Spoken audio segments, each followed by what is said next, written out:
پھر ہر گروہ میں سے ہم ایسے لوگوں کو کھینچ نکالیں گے جو رحمان کے مقابلے میں سخت سرکشی کرتے تھے. پھر ہم ان لوگوں سے خوب واقف ہیں جو اس میں داخل ہونے کے زیادہ لائق ہیں، اور تم میں سے کوئی شخص نہیں مگر اسے اس پر گزرنا ہوگا.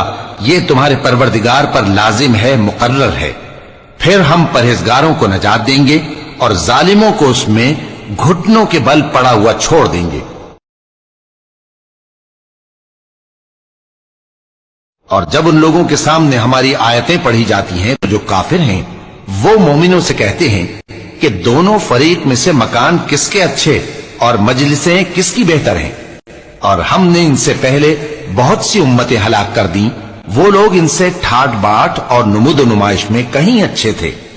کہہ دو کہ جو شخص گمراہی میں پڑا ہوا ہے رحمان اس کو آہستہ آہستہ مہلت دیا جاتا ہے، یہاں تک کہ جب اس چیز کو دیکھ لیں گے جس کا ان سے وعدہ کیا جاتا ہے، خواہ عذاب اور خواہ قیامت، تو اس وقت جان لیں گے کہ مکان کس کا برا ہے اور لشکر کس کا کمزور ہے.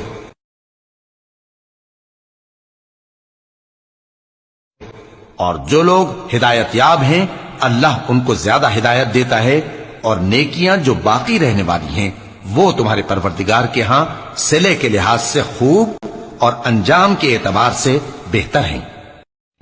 بھلا تم نے اس شخص کو دیکھا جس نے ہماری آیتوں سے کفر کیا اور کہنے لگا کہ اگر میں از سر نو زندہ ہوا بھی تو یہی مال اور اولاد مجھے وہاں ملے گا؟ کیا اس نے غیب کی خبر پالی ہے یا اللہ کے یہاں سے عہد لے لیا ہے؟ ہرگز نہیں. یہ جو کچھ کہتا ہے ہم اس کو لکھتے جاتے اور اس کے لیے آہستہ آہستہ عذاب بڑھاتے جاتے ہیں.